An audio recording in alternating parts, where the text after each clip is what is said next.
കണ്ടോ അതിൻ്റെ വെള്ളം എല്ലാം തോർന്ന് നല്ല അടിപൊളിയായിട്ടിരിക്കുന്നു. ഇതന്നെ വലിയൊരു ബൊക്കയൊക്കെ പിടിച്ചോണ്ട് നിൽക്കുന്നേ. ഇത് നമുക്ക് മുരിങ്ങയില എന്ന് തോരൻ വെക്കാനാ. മുരിങ്ങയിലയാണോ? മുരിങ്ങയില. അടിപൊളി ഒരു തോരൻ കറി ഉണ്ടാക്കാം അല്ലേ? അപ്പോൾ ഫ്രണ്ട്സ്, എല്ലാവർക്കും ഞങ്ങളുടെ പുതിയൊരു വീഡിയോയിലേക്ക് സ്വാഗതം. ഇന്ന് നമുക്ക് കുറച്ച് മുരിങ്ങയില കിട്ടിയിട്ടുണ്ട്. നമുക്കൊരു അടിപൊളി ഒരു മുരിങ്ങയില തോരൻ ഉണ്ടാക്കാം അല്ലേ? അപ്പോൾ നമുക്ക് വീഡിയോയിലേക്ക് പോവാം.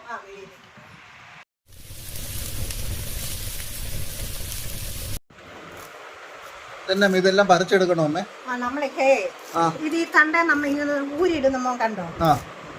ഊരി ഇപ്പം തൽക്കാലം ഈ തണ്ട് കളയാൻ വേണ്ടിയിട്ട്, ഈ വലിയ തണ്ട് എടുത്ത് കളയാൻ വേണ്ടിയിട്ട് അമ്മ ഇതിങ്ങനെ ഊരിയിടുന്നത്.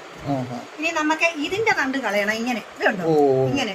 അപ്പൊ അതാദ്യം വലിയ അങ്ങ് വലിപ്പം കുറച്ചങ്ങ് എടുത്താലേ അങ്ങ് ഊരി അതിന് അമ്മ അങ്ങോട്ട് ഇടുന്നത്. ഇനി അതിന്റെ പന്നയിലൊക്കെ എടുത്ത് കളഞ്ഞ് തണ്ട് ചെറുതാക്കി പറിച്ച്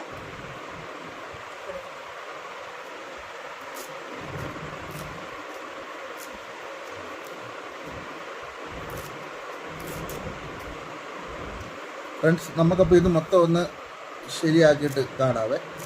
ഇതെല്ലാം ഒന്നിങ്ങനെ വലുതായിട്ടുള്ളതെല്ലാം ഒന്ന് ചെറുതാക്കി എടുക്കട്ടെ. അപ്പോൾ നമ്മൾ മുരിങ്ങയില എല്ലാം ഇതളുകളാക്കി എടുത്തു. ഇനി അതിന് ചേർക്കാനുള്ള സാധനം നമുക്ക് ചതച്ചെടുക്കാം. ഉള്ളി ഒരു 5-6 ചുമന്നുള്ളി നടുവേ കീറിയത്, പച്ചമുളക് 5 എണ്ണം ഇച്ചിരി ചെറുതാക്കി എടുത്തു. പിന്നെ നമ്മൾ തേങ്ങ ആദ്യമേ നമുക്ക് ഇതൊന്ന് ചതയ്ക്കാം ചെറിയ എന്നുവെച്ച് നമുക്ക് അല്ല. പിന്നെ നമ്മളതിന് ചേർക്കാനായിട്ട് ഒരു 5-6 കഷ്ണം മുഴുത്ത ചുമന്നുള്ളി 4 കീറിയിട്ടു. ഒരു 4 പച്ചമുളകും ചെറുതാക്കി കീറിയിട്ടു. ഇനി ഒരു 3 ഇതള് വെളുത്തുള്ളി അതിലേക്ക് ഇടുവാണ്. ഇത് നമുക്ക് ചെറുതായിട്ടൊന്ന് ചതയ്ക്കാം. നമ്മളൊന്ന് ചതച്ചെടുത്തിട്ടുണ്ട്. അതിലേക്ക് നമ്മൾ തേങ്ങയും കൂടെ ഒന്ന് ചതയ്ക്കാം. എന്തോരം തേങ്ങ ഉണ്ടമ്മേ?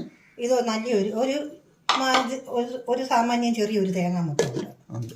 അതിലേക്ക് നമുക്കൊരു ശകലം മഞ്ഞൾ പൊടിയും കൂടി ഇട്ട് വേണം ഒന്ന് ഒതുക്കിയെടുക്കാൻ.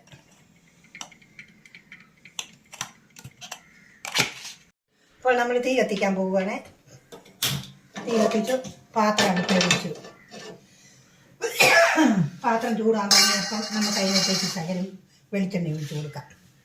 പാത്രം ഒന്ന് ചൂടായിക്കോട്ടെ. അതിനെ കടുക് താളിക്കാനുള്ള എണ്ണ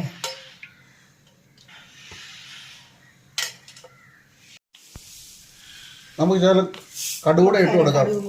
കടുക് പൊട്ടട്ടെ. കടുക് പൊട്ടിയിട്ട് നമുക്ക് അതിലേക്ക് ഉള്ളി ഇടാം. ഉള്ളി ഇട്ട് മൂപ്പിക്കാം. ഉള്ളി മൂത്ത് അതിലേക്ക് നമുക്ക് മുരിങ്ങയില ഇത്തിരി ഏറെയുണ്ട്.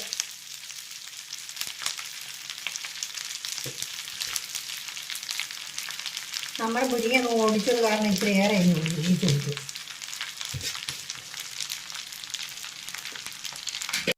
അതിലേക്ക് നമ്മൾ ഇനി അരപ്പിടുക.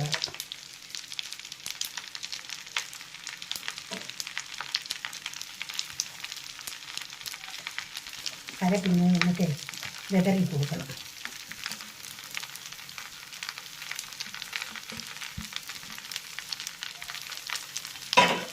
ഇനി അതിൻ്റെ കൂട്ടത്തിൽ തേങ്ങ അഥവാ പോരൊന്നുണ്ടെങ്കിൽ ഇത് കുഞ്ഞതായിട്ട് ചെണ്ടി വെച്ചേക്കുന്ന തേങ്ങായ അതിങ്ങനെ ഒന്ന് ചെറിയ തിരുമിയിട്ട് അതും കൂടി ഇതിൻ്റെ പുറമേ ഒന്ന് ഇട്ടാക്കണം. തേങ്ങ അഥവാ പോരെന്ന് തോന്നിയാൽ ഇച്ചിരി ഏറെ ഇല ഉള്ളതും കൊണ്ടാണ് ഞാൻ ഈ തേങ്ങയും കൂടെ അതിൻ്റെ അകത്തന്നെ ഇടുന്നു.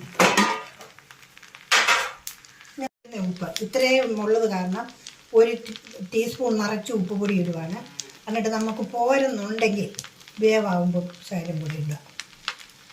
ഇനി നമുക്കതൊന്ന് ചെറിയ ഒന്ന് ഇളക്കി കൊടുക്കാം. അരപ്പ് ഇതെല്ലാം പിടിക്കാൻ വേണ്ടി.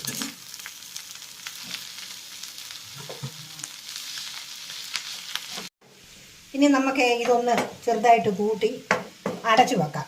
5 മിനിറ്റ് സമയം വേണമായിരിക്കുമെന്ന് തോന്നുന്നു. നമ്മൾ നോക്കാം. അടച്ചു വെക്കാം. അല്ലെങ്കിൽ വേണ്ട. അപ്പോൾ എല്ലാം റെഡി ആയിട്ടിരിക്കുക. ഇനി ചെറിയ തീയിലാണ് അതിനും വേവേണ്ടത്. അത് നമുക്ക് അടച്ചു വെക്കാം. അവിടെ മുറുക്കി അടച്ചിരിക്കട്ടെ. അപ്പോൾ 5 മിനിറ്റായി നമ്മൾ അടുപ്പേ വെച്ചിട്ട് തുറന്ന് നോക്കാം.